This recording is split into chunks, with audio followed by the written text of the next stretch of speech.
नमस्कार दोस्तों, मैं यश तिवारी। आप देख रहे हैं क्रिकेट फटाफट का 664वां एपिसोड। तो भैया आज 22 जून की तारीख हो गई है और रोज की तरह आज भी आईपीएल क्रिकेट जगत को लेकर दिन भर की 10 बड़ी खबरें आपके सामने पेश करेंगे। अच्छा, कई सारी रिपोर्ट्स निकल कर आई, स्पेशली सुरेश रैना को लेकर कुछ नई अपडेट्स आ रही है, सब पर बात करेंगे। एंड तक वीडियो देखिए, वीडियो को लाइक शेयर कीजिए। में तमाम खबरें, न्यूज, फैक्ट्स, अपडेट सबसे पहले देते हैं। लाइक और शेयर तो आप कर ही देते हैं। चैनल को सब्सक्राइब नहीं किया तो लाल बटन नीचे हिट कीजिए, बेल आइकन दबाइए। चलिए दोस्तों, शुरुआत करते हैं इस वीडियो की आज दिन भर की पहली बड़ी रिपोर्ट के हवाले से। तो ये रिपोर्ट आ रही है शाहिद अफरीदी को लेकर। आईपीएल पर शाहिद अफरीदी जो कि पाकिस्तान के पूर्व प्लेयर है, बड़ी बात कह रहे हैं। हालांकि पूर्व प्लेयर है या नहीं वो तो मुझे नहीं पता, क्योंकि कभी भी खेलने लगते हैं, लेकिन कह रहे हैं कि biggest market and cricket economy is India और वो अपने हिसाब से क्रिकेट चलाएंगे। दरअसल दोस्तों, पूरा मसला ये था, उनसे सवाल पूछा गया था कि भाई ये जो आईपीएल की विंडो बड़ी हो रही है, ये जो आईपीएल के मीडिया राइट्स इतने महंगे बिके हैं, इसके चलते पाकिस्तानी क्रिकेट को क्या नुकसान होगा। तो अफरीदी ने बोल दिया कि भैया पाकिस्तान क्रिकेट को तो नुकसान होगा, पूरी दुनिया की क्रिकेट इससे प्रभावित रहेगी। और वो इसलिए क्योंकि दुनिया का सबसे बड़ा क्रिकेट बाजार तो भारत है, दुनिया की सबसे तेजी से बढ़ती हुई अर्थव्यवस्था इंडिया है, और इसीलिए सभी लोग वहीं झुकेंगे। और इनकी बात से मैं सहमत हूं। आगे बढ़ते हैं, बात करते हैं दिन भर की दूसरी बड़ी खबर की। तो आईसीसी भी बड़ा खुश है। आईसीसी का एक रीसेंट स्टेटमेंट आईपीएल के मीडिया राइट्स पर आया है, जिसे सुनकर हमें ऐसा लगने लगा है कि अब भारत के लिए ज्यादा दिक्कतें होने वाली है नहीं, बीसीसीआई के लिए ज्यादा दिक्कतें होने वाली है नहीं। दरअसल दोस्तों, आईसीसी ने एक फ्रेश स्टेटमेंट इशू किया, जिसमें उन्होंने कहा है fantastic news for everyone. IPL के मीडिया राइट्स को पूरी दुनिया के लिए आईसीसी एक फैंटास्टिक न्यूज मानता है, बहुत अच्छी खबर मानता है। पूरा मसला यह है दोस्तों कि आईसीसी को भी पता है कि यार ये 2 महीने की विंडो, ये 2.5 महीने की विंडो, ये 48,000 करोड़ रुपए के ब्रॉडकास्ट राइट, ये सब बताते हैं कि हिंदुस्तानी क्रिकेट की ताकत क्या हो चुकी है इस समय। और अगर इंडिया क्रिकेट को बढ़ावा नहीं दिया गया, इस तरह से आईपीएल को बढ़ावा नहीं दिया गया आईसीसी के द्वारा, तो जाहिर है दोस्तों कि पूरी दुनिया में उस तरह का क्रिकेट होता नहीं है कि आईसीसी पैसे कमा सके। तो आईसीसी भी एट द एंड भारत से ही पैसे कमा रहा है, तो भारत की तो बोलनी पड़ेगी। आगे बढ़ते हैं दोस्तों, बात करते हैं दिन भर की तीसरी बड़ी खबर की। पिछली 2 खबरों पर अगर आप मुझसे सहमत है तो लाइक जरूर कर दीजिएगा। बीसीसीआई एंग्री है। इंग्लैंड सीरीज के लिए भारत के कई प्लेयर्स गए हुए हैं, जैसे विराट कोहली, रोहित शर्मा भी है, लेकिन कुछ तस्वीरें आने लगी जिसमें वो फैंस के साथ तस्वीरें खिंचा रहे हैं। तो इससे बीसीसीआई खुश नहीं है। बीसीसीआई ने एक फ्रेश वार्निंग इशू की है उन सभी प्लेयर्स से कि कोरोना भी खत्म नहीं हुआ है, कृपया मास्क लगाएं और फैंस के साथ करीब आकर तस्वीरें ना लें।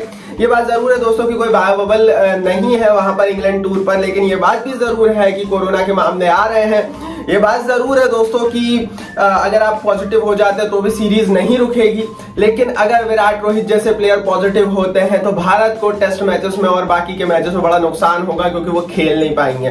तो इसी को लेकर बोर्ड एंग्री है और उनसे मैं सहमत हूं। चौथी बड़ी रिपोर्ट की दोस्तों बात करते हैं तो हसरंगा को लेकर पूछा गया था सवाल। दरअसल दोस्तों, आर्यन मगोत्रा जी ने हमसे सवाल पूछा था कल, और हसरंगा को लेकर ये सवाल था, आरसीबी को लेकर ये सवाल था, जिसका जवाब मैं दे देता हूं। सवाल जैसा ये था कि do you think that RCB will release Hasaranga to get him back in the low price and to get wallet money. देखो, आईपीएल के दौरान तो ऐसा लग रहा था कि हाँ भाई, हसरंगा को आरसीबी शायद रिलीज कर दे और नीलामी में कम कीमत पे खरीदने की कोशिश करें।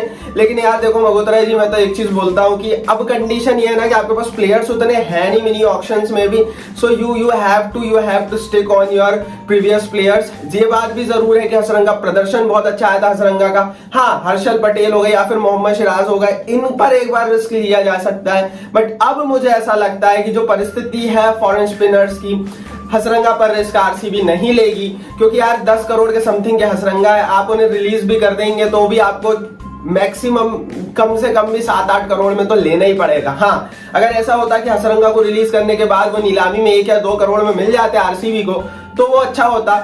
अदरवाइज अभी तो वो मूर्खता ही होगी। तो मेरे हिसाब से तो हसरंगा कहीं नहीं जा रहा है, आरसीबी में रिलीज भी नहीं हो रहा है। आगे बढ़ते हैं दोस्तों, 5वीं बड़ी खबर की बात करते हैं तो सुरेश रैना आरसीबी में होंगे, इस पर कल से ही कई सारी रिपोर्ट्स आ रही है। तो दोस्तों इस पर थोड़ी सी बात कर लेते हैं। दरअसल दोस्तों पूरा मसला यह है, और पहली चीज दोस्तों यहाँ से यह है कि चेन्नई सुपर किंग्स की टीम में सुरेश रैना नहीं जा रहे हैं, और इसका सबसे बड़ा कारण है कि मैनेजमेंट के साथ रिफ्ट हुआ था जब दुबई में 2020 में आईपीएल हुआ था, और उसके बाद से ये तय था कि अब चेन्नई रैना से दूरी बनाएगी, तो सीएसके में तो नहीं जा रहे हैं। लेकिन दूसरी बड़ी चीज दोस्तों ये है कि रैना ने रिसेंटली बीसीसीआई से मांग की थी कि उन्हें दुनिया की दूसरी क्रिकेट लीग्स में खेलने का मौका मिले। आने वाले समय में अगर रैना दुनिया की दूसरी क्रिकेट लीग्स में खेलने के लिए जाते हैं तो नियम अनुसार वो आईपीएल में नहीं खेल पाएंगे। अभी की परिस्थिति में वो दुनिया की किसी दूसरी लीग में खेलने गए नहीं है। उन्हें हो सकता है किसी न किसी आईपीएल टीम की तरफ से अप्रोच आ रही हो, दैट इज वाई वो नहीं जा रहे हो। तो इसीलिए हम यहाँ से बोल सकते हैं कि ये बात जरूर है कि रैना इस साल बाहर बैठे, बट मुझे कोई हैरानी नहीं होगी कि वो अगला आईपीएल खेलें। और एक चीज दोस्तों मुझे ऐसी लगती है, जहां तक मुझे ऐसा लगता है कि आरसीबी भी पीछे जा सकती है। एज ए इंडियन प्लेयर आपको मिडिल ऑर्डर में एक बल्लेबाज मिल जाएगा रैना के रूप में। अभी भी आरसीबी के पास विकल्प है तो एक विकल्प ही जुड़ेगा। दूसरी भी कई टीमें जा सकती हैं, तो ना सिर्फ आरसीबी की टीम रैना के पीछे जा सकती है, कई टीमें जा सकती हैं। तो मुझे पर्सनली ऐसा लगता है कि रैना की वापसी ऐसी होगी। जो रिपोर्ट्स है वो ये सजेस्ट कर रही है कि चेन्नई में नहीं होगी, और कुछ रिपोर्ट्स ये सजेस्ट कर रही हैं कि आरसीबी में हो सकती है। अभी की परिस्थिति ये साफ है, लेकिन सारी रिपोर्ट्स एक चीज जरूर सजेस्ट कर रही, बता रही है कि रैना वापस आने वाले हैं। अब रैना वापस आने से आप कितना खुश हैं वो तो आप कमेंट बॉक्स में बताएं। आगे बढ़ते हैं दोस्तों, बात करते हैं जिनमें की सातवीं बड़ी खबर की। तो एक और सवाल पूछा था, ये सवाल नेपाल से पूछा गया था। नवीन भट्टाराई ने सवाल पूछा था, नाबिन ने सवाल पूछा था कि why Shahbaz Ahmad is not in team India, is very good player, What do you think about him? I think he is good as अक्षर पटेल, love from नेपाल। तो सबसे पहले भैया नेपाल से आपने सवाल पूछा तो थैंक यू सो मच कि आप वीडियोस देख रहे हैं। एंड दूसरी बड़ी चीज भैया, शहबाज अहमद को लेकर बोल रहे हैं कि शहबाज अहमद क्यों भारतीय टीम का हिस्सा नहीं है, अक्षर पटेल भी हैं। तो यहाँ से दोस्तों एक चीज क्लियर है, और भट्टाराई जी ये भी मैं आपको क्लियर कट बता दूं कि बीसीसीआई के इस साल के पर्सपेक्टिव में शहबाज अहमद नहीं थे। हाँ, अगर विराट कोहली कप्तान होते तो शायद शहबाज अहमद पर्सपेक्टिव में होते, बट क्योंकि कप्तान विराट कोहली नहीं है तो वो जो एक लॉयल्टी फैक्टर था आरसीबी वाला वो वहां से चला गया। ऑल्दो दोस्तों की जिस कैटेगरी में शहबाज अहमद आते हैं उस कैटेगरी में कई सारे प्लेयर्स आते हैं, जिसमें अक्षर पटेल भी आ रहे हैं, रविंद्र जडेजा भी वो उस तरह का रोल देते हैं, कृणाल पंड्या भी कुछ उस तरह का रोल देते हैं। तो वहां पर कंपटीशन भी बहुत ज्यादा है। और मुझे ऐसा लगता है कि अगर हम T20 वर्ल्ड कप की बात करें तो अक्षर पटेल बेशक फ्लॉप रहे हो, विकल्प है।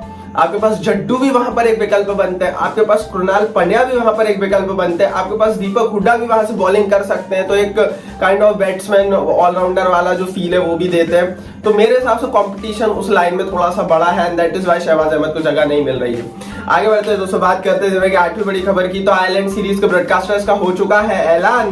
दरअसल दोस्तों सोनी स्पोर्ट्स नेटवर्क पर आयरलैंड सीरीज आने वाली है। आपको बता दूं इंडिया आयरलैंड के बीच 2 T20 मैचों की सीरीज 26 तारीख से शुरू होगी। हार्दिक पांड्या कप्तानी करेंगे।